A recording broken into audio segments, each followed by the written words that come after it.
રાત્રિથી જે ભૂકંપના આંચકા આવે છે અને આજ સવારથી જે આંચકા એક પછી એક કલાકમાં 6 થી આસપાસ આવી ગયા છે. શું કહેશો તમે એને? ગઈકાલે 9:43થી ભૂકંપના આંચકા ચાલુ થયા છે. ત્યારથી અમે ટીડીઓ, ચીફ ઓફિસર તથા ગ્રામ્ય કક્ષાએ કોઈ દુર્ઘટના ના બને તથા કોઈ ખોટું પેનિક ના ફેલાય એવા મેસેજ કન્વે કરીએ છીએ. અને આજે સવારમાં 6:19 3.8 જેવા, બાકી 3.3 જેવા ભૂકંપના આંચકાના અમારી પાસે સિસ્મોગ્રાફીના ન્યૂઝ છે.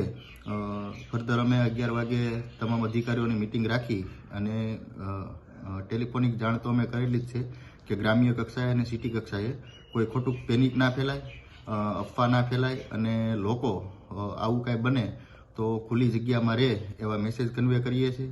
અને કોઈ ખોટી અફવાથી કોઈએ ગભરાવું નહીં અને અમે સતત આ બાબતમાં લાઇઝનિંગ કરી રહ્યા છીએ તાલુકાની.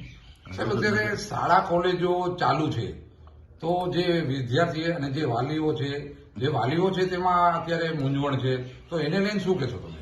અમને અત્યારે એક હેડ ઓફિસ તરફથી મેસેજ આવ્યો છે, એટલે અમે શાળા કોલેજોની અત્યારે મિટિંગ રાખી અને ખાસ કરીને ગ્રામ્ય કક્ષાએ જ્યાં સ્કૂલો છે ત્યાં ભયજનક હોય તો એમાં બેસાડવા નહીં અને જરૂર જણાય તો મિટિંગ કરી અને શાળા કોલેજ બંધ રાખવા માટે નિર્ણય કરશું.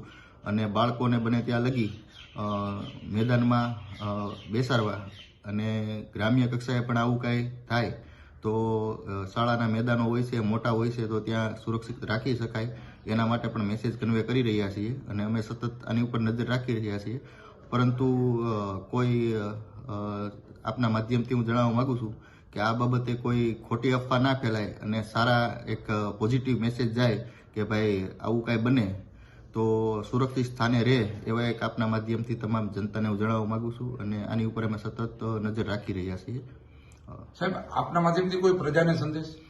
બસ આજ કે કોઈ ખોટા અફવાઓમાં આવવું નહીં અને આવું કાંઈ થાય તો ખુલ્લા મેદાનમાં એટલા પૂરતો આશ્રય સ્થાન લેવો જેથી આપણે કોઈ દુર્ઘટનાઓથી બચી શકીએ એવો તમામને હું એક અનુરોધ કરું છું તમામ જનતાને.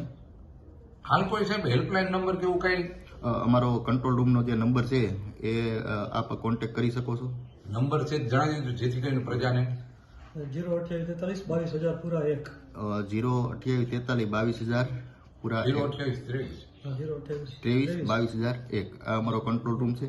અને અમે ચીફ ઓફિસર અને ટીડીઓના પણ થોડી વારમાં એના કંટ્રોલ રૂમ છે ત્યાં ચાલુ કરવા માટે સૂચનાઓ આપીએ છીએ.